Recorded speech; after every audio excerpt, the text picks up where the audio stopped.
Hello, myself Professor Khadse JJ from late Pushpadevi Art Patil Arts and Science College Resort Washim, and in last lecture we have started on the molecular biology. In that we have discussed that what is a genetic information. Genetic information म्हणजे काय या संदर्भात आपण माहिती घेतली होती. त्यानंतर एक युकॅरिटिक सेल आणि प्रोकॅरिटिक सेल काय असते या संदर्भात आपण बघितलेलं आहे.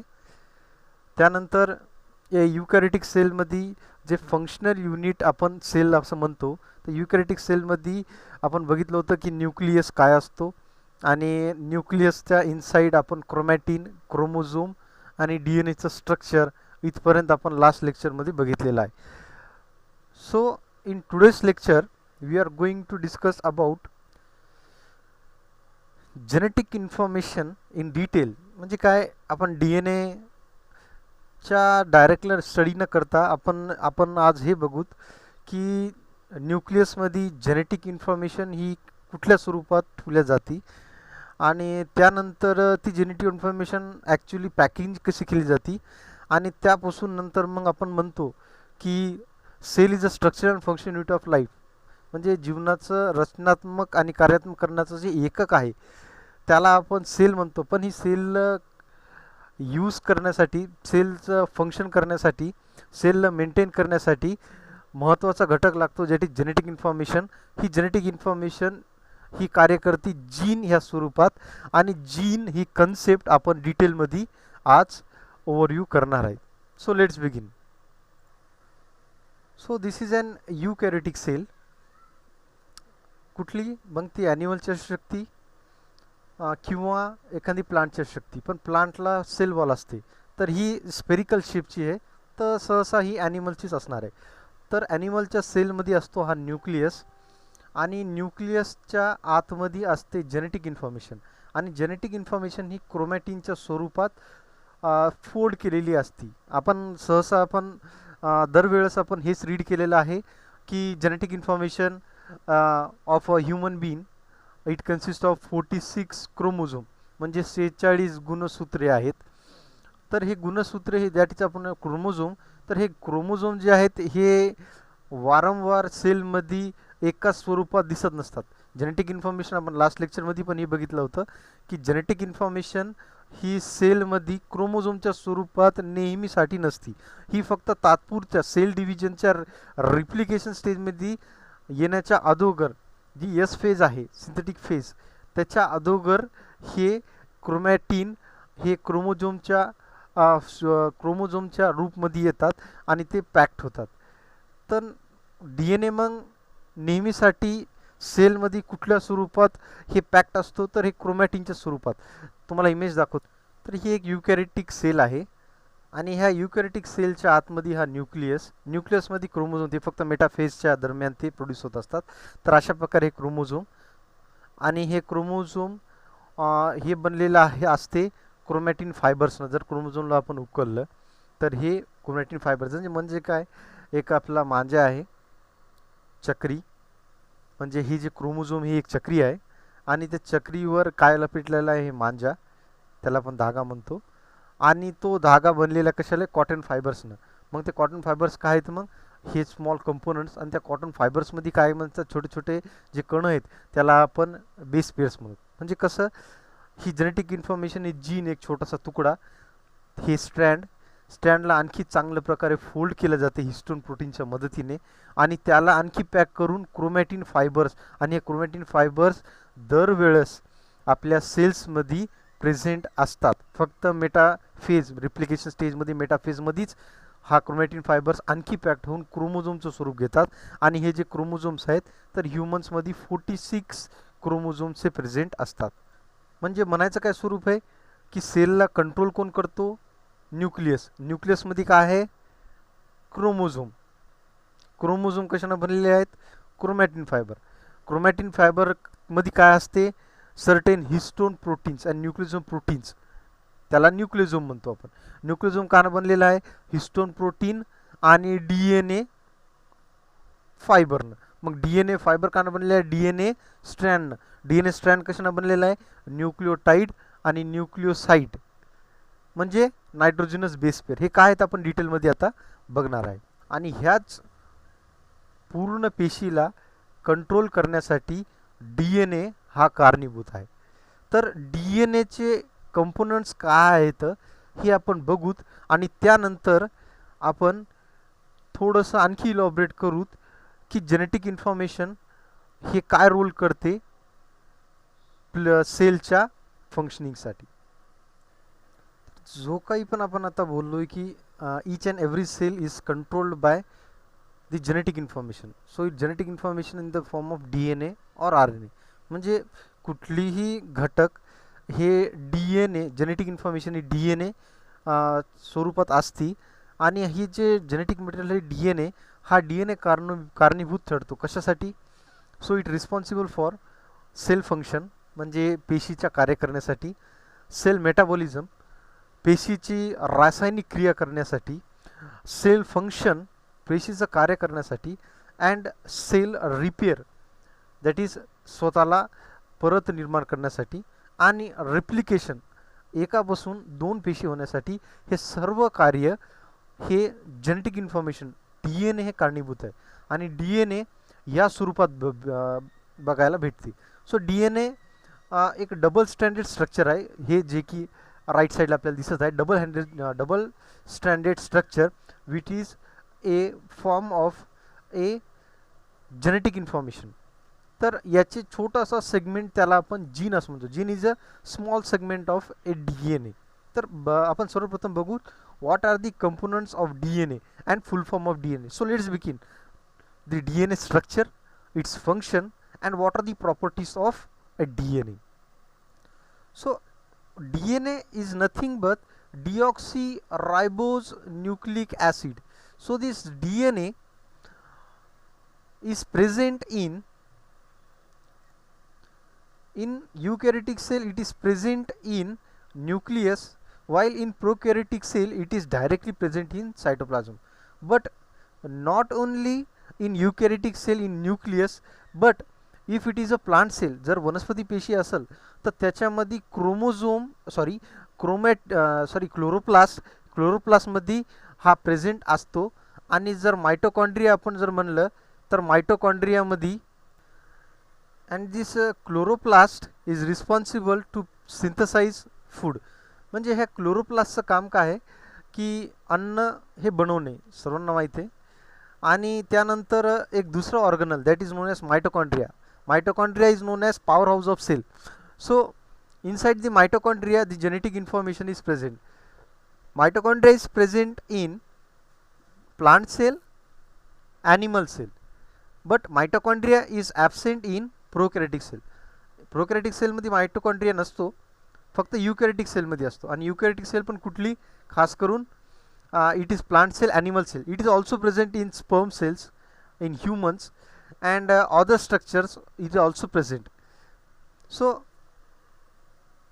we will discuss about what are the components of the DNA or what a DNA is made up of. So these are the main three components of DNA. DNA is made up of from main three components. First one is base, second one is sugar, and third one is phosphate group. Means DNA consists of these three things. So what comes under each thing we will discuss, but before knowing that we must know what do you mean by nucleotide and nucleoside. So DNA, we can also say that DNA mostly consists of these three components. Number first, that is base, number second sugar, and number third is phosphate. But depending upon the presence and absence of this phosphate group, the components are broadly divided into two types, that is a nucleoside and nucleotide. So what comes under in nucleoside? nucleoside मध्ये काय येते, base येते आणि sugar molecule येते. and in the nucleotide it also consists of base as well as sugar molecule, but in addition to this it consists of phosphate group. जर आपण असं म्हणलं तर बेसिक कंपोनंट्स जर आपण विचार केला तर बेस, शुगर आणि फॉस्फेट असणाऱ्या घटकाला फक्त न्यूक्लियोसाइड असे म्हणतात. But in that sorry in base and sugar which is present is known as nucleoside, while base, sugar and phosphate, these three components is known as nucleotide. So we will discuss what are the bases which are present in the DNA. They are adenine, guanine, thymine, cytosine, while the sugar which is present in the DNA consists of the sugar which is known as deoxyribose, and the phosphate which is present in the nucleotide, that is we known as phosphoric acid. So these bases is also called as nitrogen bases, and the bases, that is nitrogen bases, depending upon their chemical structure, that is single and double ring structure. The nitrogen base components are broadly categorized into two types. Number first, purines. Number second, pyrimidine. So the nitrogen bases are purines and pyrimidines. These purines are double ring structure, while the pyrimidines are single ring structure. In the purines they are adenine, guanine, while pyrimidines are cytosine, thymine, uracil. So let's see the structure of purines. So this is the structure of adenine, that is A we call it as, and this is the structure of guanine, that is G which is called it, and this adenine and guanine, these both are the purines. And now we will discuss about the pyrimidines, but we must know these purines are double ring structure, while pyrimidines are single ring structure.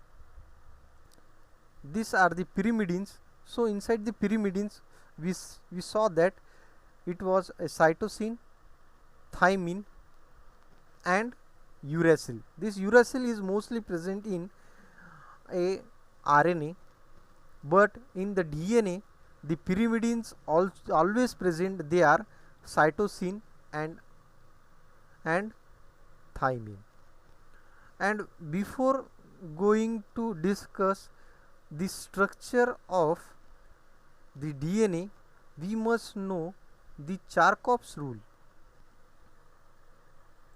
So what does the Charkov rules tell about? चार्कॉफ्स रूल्सचं काय म्हणणं आहे की जे DNA आहे त्या DNA मध्ये प्युरिन्स always pairs with pyrimidines, म्हणजे A always pairs with T and G always pairs with C first. Number second, these purines and pyrimidine ratio must be 1:1, म्हणजे जेवढे प्युरिन्स असतील तेवढेच pyrimidines असतील, हे दुसरी गोष्ट शक्य आहे. पहिली म्हणजे काय, that is purines always pairs pyrimidine. दुसरी गोष्ट काय आहे की जेवढे प्युरिन्स असतील तेवढे pyrimidines असतील. आणि तिसरी आणि महत्त्वाची गोष्ट ते म्हणजे काय, A always pairs with T by 2 hydrogen bond, म्हणजे ए आणि टी नेहमी बॉन्डिंग करणार आहे. ठीक आहे. आणि G always pairs with C, म्हणजे G always pairs with C by 3 hydrogen bonds. तर हे आहे चार्कॉफ्सचं रूल, आणि हे मिळून DNAचं स्ट्रँड हे बनवत आहे. तर आपण बघितलं काय आतापर्यंत बघितलं DNA. मग DNA कशाने बनलं ते, that is DNA is made up of base, that is also non as नायट्रोजिनस base. तर नायट्रोजिनस बेस हे कुठले कुठले असतात, नायट्रोजिनस बेस जे असतात ॲडेनाईन, थायमिन, सायटोसिन आणि guanine and as well as uracil. तर मग त्याचे टाईप्स पण आपण बघितले. Nitrogen base is broadly divided into 2 types. तर nitrogenous base are purines and pyrimidines. So this purines and pyrimidines, मग त्यामध्ये सायटोसिन, थायमिन, युरेसिल आणि ॲडेनिन ग्वायनिन हे डबल रिंग स्ट्रक्चर आहे, वाईल सायटोसिन, थायमिन आणि युरेसिल हे सिंगल रिंग स्ट्रक्चर आहे. आणि महत्त्वाचं म्हणलं तर तर प्युरिन पिरिमिडिन रेशो काय असतो हे आपण बघितलं आहे, त्याचे रूल्स बघितले आणि प्युरिन पिरिमिडिनचे स्ट्रक्चर्स पण आपण आता बघितलेले आहे. त्यानंतर आपण बघूत now discuss about the DNA structure. So DNA is known as deoxyribose nucleic acid, which is present in eukaryotic cell inside the nucleus. So DNA looks like this. So the DNA strand, that is DNA, consists of the sugar molecule. This is the strands which are made up of phosphate background, that is phosphate backbone, and this stick like structure which is present in between this is a bond, and here where it is a nitrogen base pair is present. So this is a nitrogen base pair and these are the bondings. So this comes under the whole, it is the DNA strand. So this is a graphical type, but we will see the chemical structure of a DNA. So chemical structure of DNA detail मध्ये जर बघितला तो कसा असतो, तर हेच structure पण त्याला केमिकलच्या स्वरूपात आपण बघू. तर याच्यामध्ये असतील हे नायट्रोजनस बेस पेअर्स. आता यामध्ये या दोघांमधलं जर का एक स्ट्रँड हे जर का मी उकलला, म्हणजे जर काही पायरी आहे आणि पायरीला जर आपण ट्विस्ट केलं, जर पायरीला आपण जर अशा पद्धतीने ट्विस्ट केलं, त्याला फिरवलं, तर फिरवल्यानंतर असा हेलिकल स्ट्रक्चर फॉर्म होईल. तर त्यामधली याला आपण सरळ करून एक पायरी, एक सीडी आपण बघितली ना, पात्रावर चढायसाठी आपण जी सीडीचा वापर करतो, तर ती सीडी वाणी हे स्ट्रक्चर दिसल. आणि त्याला जर का मधातून कट केलं तर तो कसा दिसतो, तर तो आता ही आहे बघा एक कॉमनली पायरी, जे की आपण घरावर किंवा कुठं छतावर किंवा झाडावर चढायसाठी आपण वापर करत असतो नेहमीसाठी. पण हे सेम स्ट्रक्चर डीएनएचं पण असंच असते. पण यालाच जर का आपण ह्या कोण्याला धरून जर का आपण ट्विस्ट केलं, असं फिरवलं, तर फिरवल्यानंतर एक हेलिक्स म्हणजे गोल टर्न्स भेटतील.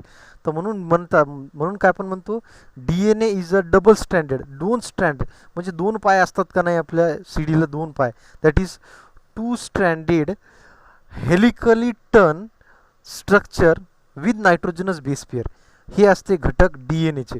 तर यामध्ये काय आहे, दोन स्ट्रँड बघा, this the two strand with bonds, hydrogen bonds, and here are the nitrogenous base pair. तर बघूत आपण डिटेलमध्ये. हे मी म्हणत होतो ते सेम, याला जर का सरळ केले, याचे टर्न्स काढले, तर अशा प्रकारे डीएनए आपल्याला दिसल. आणि दिसल्यानंतर जर मी इथून मधातून असं सेंटरमधून जर का कट केलं, तर कट केल्यानंतर डीएनए स्ट्रँड कसा दिसतो तर ते मी तुम्हाला दाखवतो. म्हणजे काय, इथं एक नायट्रोजनस बेस पेअर आणि हे बॉन्ड आणि हे फॉस्फेट बॅकग्राऊंड, म्हणजे आधार कोण द्यायले, फॉस्फेट ग्रुप. फॉस्फेट ग्रुप कोणाला अटॅच आहे, nitrogenous base पेअरला. Nitrogenous base pair एकमेकाला अटॅच कशाने आहे, हायड्रोजन बॉन्डनं. तर हे केमिकली आपण सिद्ध आपण बघू त्याचा कसं दिसेल. ते कट केल्यानंतर असं दिसेल बघा. मग नायट्रोजन बेस पेअर कोणते आहेत, ॲडिन असू शकते, सायटोसिन असू शकते, ग्वानिन असू शकते, थायमिन, कुठलं पण मधातून कट केल्यावर. आणि बॅकबोन कोण द्यायला आहे, त्याला सहारा कोणाचा आहे, तर ते फॉस्फेट बॅकग्राऊंडचा सहारा आहे बघा. मग सर्वात प्रथमलं first nitrogen base pair, last nitrogen base pair. तर त्या अगोदर आपल्याला शुगर मॉलिक्यूलबद्दल आपल्याला माहीत असणं जरुरी आहे. शुगर मॉलिक्यूल आपण पहिलेच बोललो होतो की डीएनएच्या कंपोनंटमध्ये शुगर हे महत्त्वाचा घटक आहे. मग शुगर कुठल्या प्रकारची असते, दोन. जर डीएनए असेल तर डीऑक्सीरायबोज शुगर, आणि जर का आरएनए असेल तर रायबोज शुगर. तर हे असतात शुगर्स जेनेटिक इन्फॉर्मेशनमधले. तर deoxyribose sugar, that is the sugar which is present in DNA. तर डीएनएमध्ये ही शुगर प्रेझेंट असते, दॅट इज डीऑक्सीरायबोज शुगर. यामध्ये तुम्ही बघू शकता की सेकंड कार्बनमध्ये ऑक्सिजन हे नाही आहे, म्हणून डीऑक्सीरायबोज शुगर. वाईल रायबोज शुगर म्हणजे काय, अशी शुगर जी की आर एन एमध्ये प्रेझेंट आहे आणि त्यामध्ये सेकंड कार्बनच्या पोझिशनला ऑक्सिजन ग्रुप प्रेझेंट आहे, म्हणून रायबोज शुगर. आणि म्हणून आर एन एला रायबोज न्यूक्लिक ॲसिड म्हणले जाते आणि डीएनएला डीऑक्सीरायबोज न्यूक्लिक ॲसिड असे म्हणले जाते. तर यावरूनच आपण बघूत की ह्या शुगर मॉलिक्यूलमध्ये total 5 carbon, that is penta कार्बनची शुगर आहे. 1 2 3 4 आणि 5 अशा प्रकारे 4 कार्बन हे प्रेझेंट असतात, हे sugar molecule that is ribose sugar molecule, that is pentacarbon sugar molecule. आणि ह्या फर्स्ट कार्बन मॉलिक्यूलला इथं नायट्रोजनस बेस पेअर अटॅच होते आणि हा फिफ्थ जो कार्बन आहे हा ओपन असतो. ठीक आहे, म्हणजे बघा, आणि हा जो फिफ्थ कार्बन आहे आणि इथं ह्या चौथा कार्बन, तिसरा कार्बन, दुसरा आणि पहिला. तर फर्स्ट कार्बनला काय नायट्रोजन बेस पेअर अटॅच होते आणि फिफ्थ कार्बन हे सध्या तरी मोकळा आहे.